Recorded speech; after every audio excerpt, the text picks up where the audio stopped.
نیکی کے کاموں میں آگے بڑھنا چاہیے، پیچھے نہیں ہٹنا چاہیے۔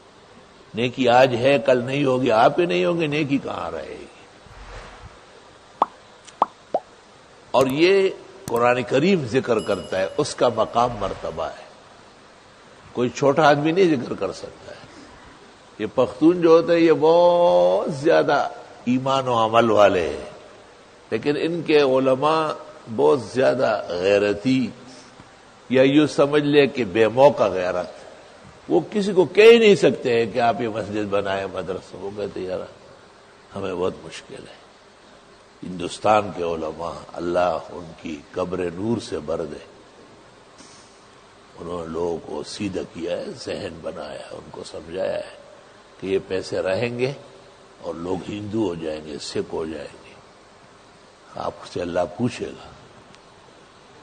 تو یہ احسان ماننا چاہیے، اس لیے اللہ نے دارالعلوم دیوبند ہندوستان میں بنایا ہے، پشاور ڈبگری کے پاس، قصہ خوانی کے پاس، اور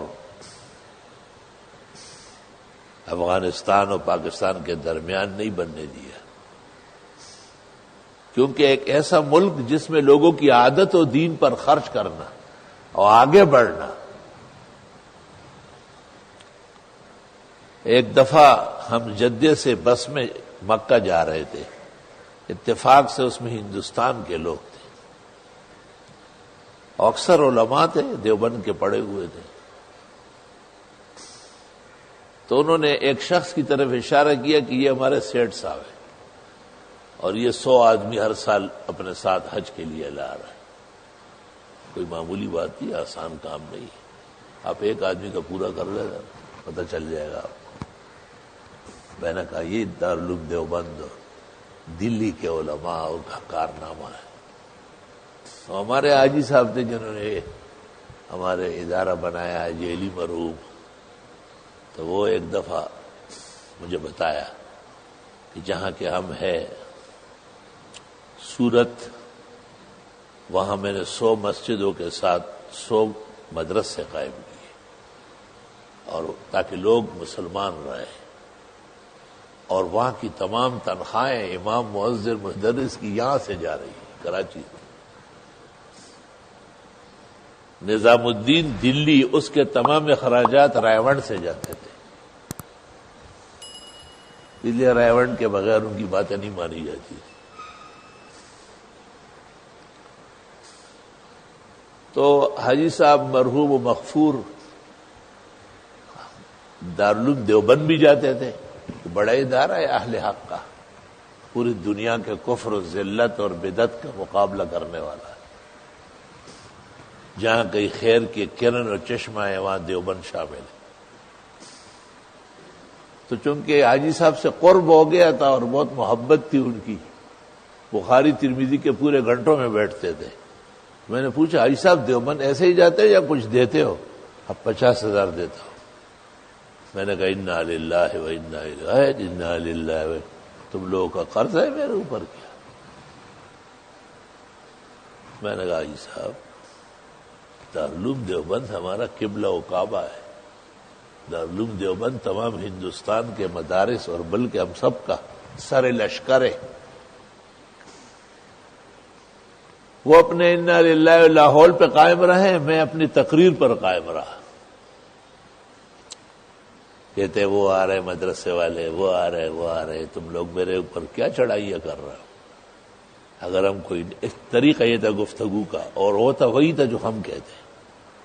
تو خیر وہ کچھ مدت بعد مجھے کہا کہ مجھے ہندوستان جانا ہے اور 1 مہینے میں وہاں گزاروں گا۔ واپس جب آئے تو تعلق اتنا ہو گیا تھا کہ بچوں کے لیے وہاں سے چیزیں اور کاجو اور ہر طرح کی چیزیں لے کے آئے، اور اس میں ایک رسید نکال کے مجھے کہا دیکھ پڑھ، تو خالی انا للہ پڑھتا ہے اور کچھ نہیں پڑھتا ہے، دیکھ۔ تو اس پہ لکھا ہوا تھا دارالعلوم دیوبند کی خدمت میں تعاون کے مد میں 50 لاکھ۔ کا پیچھے پلٹا کے دیکھ، پیچھے دیکھا تو مولانا مرغوب الرحمان محتمم تھے، انہوں نے لکھا تھا کہ حاجی علی صاحب حسب معمول اور حسب دستور اپنے مادری علمی دارالعلوم دیوبند تشریف لائے۔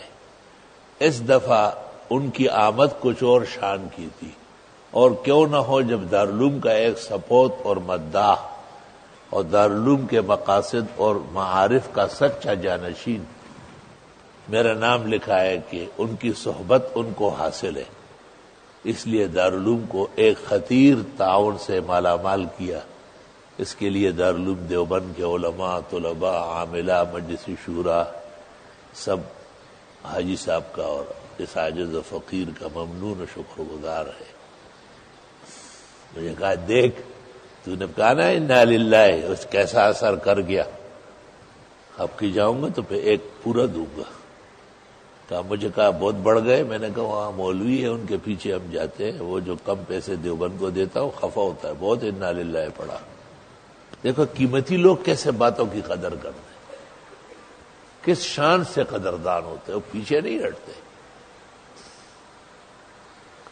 ایسے بہت دنیا ہے الحمدللہ جو آپ دینی اداروں کا چہل پہل دیکھ رہے ہیں، کائنات کے کونے کونے سے طلباء آ رہے ہیں۔ مدرسے جو کراچی کے ہیں وہ حمص اور حلب، سمرقند اور ترمذ کے نقشہ پیش کر رہے ہیں الحمدللہ۔ تو سورۃ انبیاء میں اللہ نے یہ ذکر کیا ہے کہ یہ پیغمبر جتنے تھے کانوا یسارعون فی الخیرات، نیکی کے کاموں میں آگے بڑھتے تھے، وَيَدْعُونَنَا رَغَبًا وَرَهَبًا، اور ہم سے مانگتے تھے خوشی میں بھی اور غم میں بھی۔